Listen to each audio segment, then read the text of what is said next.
भूमिगत मिट्टी का ऑटो। एक गांव में विमला नाम की एक औरत अपने पति प्रकाश और अपने बेटे के साथ रहा करती थी।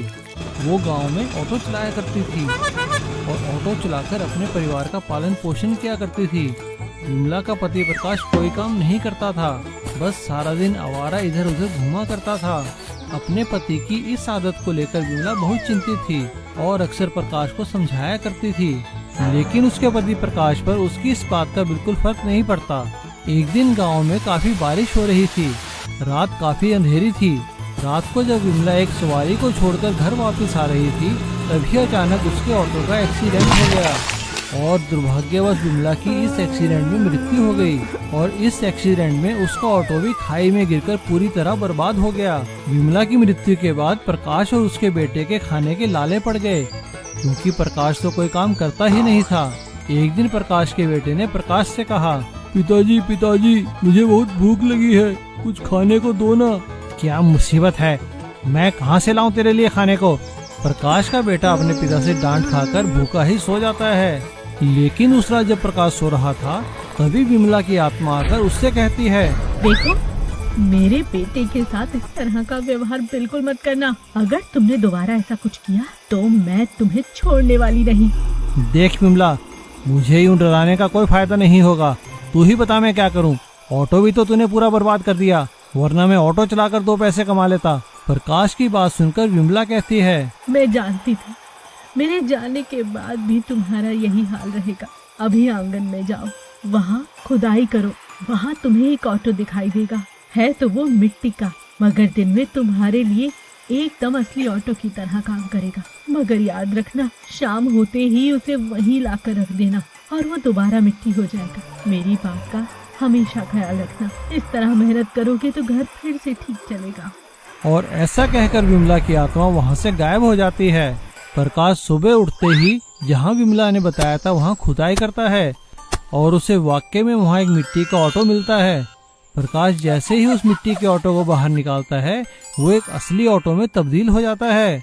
ये देखकर प्रकाश बहुत खुश होता है। पूरा दिन ऑटो चलाने के बाद प्रकाश की काफी अच्छी कमाई हो जाती है। आते हुए अपने बेटे के लिए, जैसा उसने विमला से वादा किया था, खाने के लिए अच्छी अच्छी चीजें लेकर आता है और अंधेरा होने से पहले ही उस ऑटो को वापस मिट्टी में दबा देता है और अगले दिन सुबह फिर से ऑटो को निकाल लेता है। अब प्रकाश का ऑटो का काम सही चल रहा था और एक दिन जब गांव में मेला था, तो अधिक पैसे कमाने के लिए वो अंधेरा होने के बाद भी ऑटो चलाने लगता है। और अंधेरा होने के बाद जैसे ही वो सवारी छोड़कर वापस आ रहा था, ऑटो एकदम से मिट्टी के ऑटो में तब्दील हो जाता है और टूटकर सड़क पर बिखर जाता है। तब उसे अपनी पत्नी विमला की बात याद आती है और अपनी गलती पर पछतावा होता है। प्रकाश को सबक मिल चुका था और उसे अपनी गलती का एहसास हो गया था। अब प्रकाश दिन रात मेहनत करने लगा और पहले किराए का ऑटो चलाने लगा और फिर धीरे धीरे उसने अपना खुद का ऑटो खरीद लिया। इस तरह भूमिगत मिट्टी के ऑटो ने प्रकाश को एक सबक सिखा दिया कि मेहनत करने से ही जीवन सफल होता है। अमीर भाई और गरीब भाई। एक गांव में सुशीला नाम की एक औरत रहती थी। उसके 2 बेटे थे, कमल और विमल। सुशीला के पति का देहांत हो चुका था। सुशीला अपने घर में कपड़े सिलाई करके अपने दोनों बेटों का पालन पोषण करती थी। कमल बड़ा बेटा था और विमल छोटा। कमल पढ़ाई लिखाई में काफी होशियार था। विमल का दिमाग वैसे तो पढ़ाई लिखाई में नहीं लगता था, लेकिन वो शंकर भाई की गैराज में मोटर मैकेनिकी का काम सीखता था। दिमाग तेज होने के कारण वो जल्द ही एक अच्छा मोटर मैकेनिक बन गया। और इधर कमल पढ़ाई लिखाई में काफी आगे बढ़ गया था। अब उसे उच्च शिक्षा के लिए बड़े शहर जाना था। उसने अपनी माँ से कहा, माँ, मेरी यहाँ की शिक्षा खत्म हो चुकी है, अब मुझे आगे पढ़ाई के लिए शहर जाना होगा।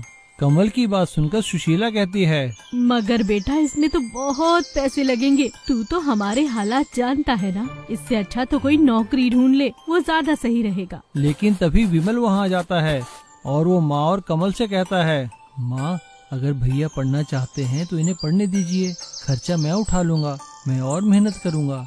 विमल की बात सुनकर कमल विमल को गले से लगा लेता है। कमल शहर जाने की तैयारी करता है कमल शहर में एक बहुत बड़े कॉलेज में एडमिशन ले लेता है और खूब मेहनत से पढ़ाई करता है। पढ़ाई लिखाई खत्म होने के बाद कमल एक बहुत बड़ी कंपनी में ऑफिसर बन जाता है और इधर विमल अपनी माँ के साथ गांव में ही रहता है और कमल का इंतजार करता है। लेकिन कमल कभी वापस घर नहीं आता, वो सिर्फ फोन पे ही कभी कभी बात कर लिया करता है। बड़ा ऑफिसर बन जाने के कारण कमल में काफी घमंड आ गया था और इधर सुशीला कमल को याद कर करके रोती रहती है और उनकी तबीयत काफी खराब हो जाती है। वो विमल से कहती हैं, बेटा बस एक बार तू कमल को मेरे पास ले आ ताकि मेरी आत्मा को शांति मिल सके। माँ ऐसा मत कहो, तुम ठीक हो जाओगी। बाकी जहाँ तक रही कमल की बात, मैं कल ही शहर जाकर कमल को अपने साथ लेकर आऊंगा। और अगले ही दिन विमल गांव वालों को अपनी माँ का ख्याल रखने के लिए कहकर कमल को लाने के लिए शहर को निकल जाता है। शहर पहुँचने के बाद वो विमल का पता ढूंढने लगता है। जब वो एक सड़क पर जा रहा था तभी उसने देखा कि एक तेज रफ्तार से गाड़ी आई और एक डिवाइडर से टकराकर रुक गई। विमल भागकर उस गाड़ी की तरफ गया। उसने देखा उसमें एक बुजुर्ग आदमी बैठे थे। विमल ने उन्हें बाहर निकाला। बाबूजी आप ठीक तो है ना? आपके ज्यादा चोट तो नहीं लगी? अरे नहीं बेटा, हल्की सी खरोंच आई है। शुक्र है भगवान का जो मैं बच गया। लगता है गाड़ी की ब्रेक फेल हो गई है। कोई बात नहीं बाबूजी, मैं अभी देखता हूँ। विमल ने कार से टूल बॉक्स निकाला और कार को ठीक कर दिया। वो आदमी विमल से काफी प्रभावित हुआ और उसने विमल का शहर आने का कारण पूछा। विमल ने उसे सारी बात बताई तो उस आदमी ने विमल को अपने साथ आने के लिए कहा और वो विमल को अपने साथ एक बहुत बड़ी कंपनी के ऑफिस में ले आया। वो उस कंपनी के मालिक थे। थोड़ी ही देर बाद कमल ऑफिस में आता है। सर आपने मुझे बुलाया? अरे भाई तुमने हमें बताया ही नहीं कि तुम्हारी माँ और तुम्हारा छोटा भाई भी है। विमल ये सुनकर हैरान रह जाता है और कमल विमल को देखकर चौंक जाता है। अरे नहीं बाबूजी, कमल भैया तो हमें बहुत बुलाते हैं शहर, वो तो माँ ही नहीं आना चाहती। विमल के मुंह से ऐसी बात सुनकर कमल बहुत शर्मिंदा होता है और वो विमल से माफी मांगता है। कमल विमल के साथ गांव जाता है और माँ से माफी मांगता है और विमल और माँ को लेकर शहर आ जाता है और माँ का एक बहुत बड़े हॉस्पिटल में इलाज करवाता है। जल्दी ही सुशीला जी ठीक हो जाती हैं और अब दोनों बेटों के साथ खुशी खुशी रहने लगती हैं, कभी गांव में तो कभी शहर में। इडली चाय वाली की सफलता। पुन्नूर गांव पहाड़ी पे बसा एक सुंदर सा गांव था। वहाँ पे लता अपने पति श्याम के साथ अपने बच्चे के साथ रहा करती थी। श्याम पुन्नूर में चाय बनाने वाली फैक्ट्री में काम किया करता था। वो बहुत ही मेहनती था। फैक्ट्री के प्रबंधक उसकी हमेशा तारीफ किया करते थे और साथ ही तारीफ किया करते थे लता के हाथ की बनाई इडली की। भाई श्याम, लंच का टाइम हो गया है, अपना टिफिन तो खोलो भाई, हमें तो इंतजार है लता जी की बनाई हुई इडली खाने का। जी सर, अभी खोलता हूँ। आज तो लता ने आपके लिए 2 इडली स्पेशल भेजी हैं। हाँ भाई ठीक है, लता का हमारी ओर से धन्यवाद कहना। और सभी लोग मिलकर लंच करने लगते हैं। सब कुछ सही चल रहा था, लेकिन भाग्य को कुछ और ही मंजूर था। एक दिन अचानक फैक्ट्री में काम करते हुए श्याम के दोनों हाथ मशीन की चपेट में आ जाते हैं और उसके दोनों बाजू काटने पड़ते हैं। हॉस्पिटल से घर आने के बाद वो बहुत मायूस हो जाता है क्योंकि अब वो मजबूरी में फैक्ट्री में काम नहीं कर सकता था। फैक्ट्री उसे उचित मुआवजा भी देती है, लेकिन भला वो पैसा कितने दिन चलता। मुआवजे का पैसा खत्म होने की स्थिति में अब लता के सामने घर चलाने की जिम्मेदारी थी, क्योंकि श्याम हाथ न होने के कारण कोई काम नहीं कर सकता था। उसने मायूस होकर लता से कहा, लता मैं बहुत शर्मिंदा हूँ, मैं तुम लोगों के लिए कुछ नहीं कर पाऊंगा, इससे अच्छा तो भगवान मुझे मौत ही दे देता। श्याम की बात सुनकर लता ने कहा, अजी आप ऐसा क्यों कहते हैं?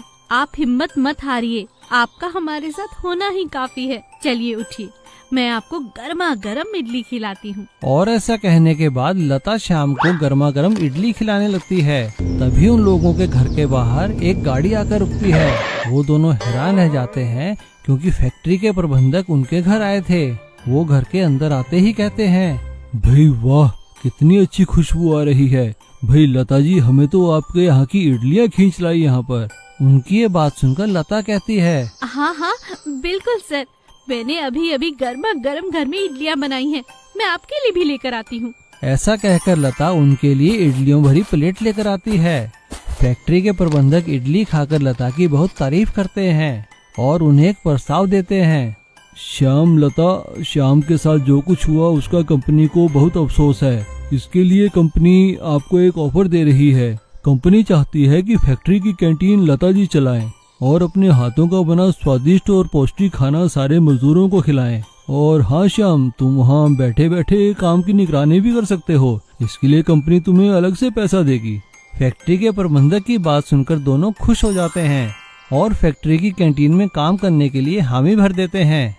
अब फैक्ट्री की कैंटीन में लता इडली के साथ साथ स्वादिष्ट चाय बनाकर भी बेचने लगती है और श्याम वहाँ बैठा बैठा सारे कैंटीन के हिसाब किताब की देखभाल करता है और लता को सभी इडली और चाय वाली लता जी के नाम से जानने लगते हैं और धीरे धीरे उन्हें आसपास की फैक्ट्री की कैंटीनों में भी काम मिल जाता है और वो अब एक सफल गृहिणी ही नहीं बल्कि एक सफल बिजनेस वुमन बन चुकी थी। इसीलिए कहते हैं ना, ईमानदारी और सच्चे दिल से किया गया काम कभी निष्फल नहीं जाता, उसका फल हमेशा मिलता है।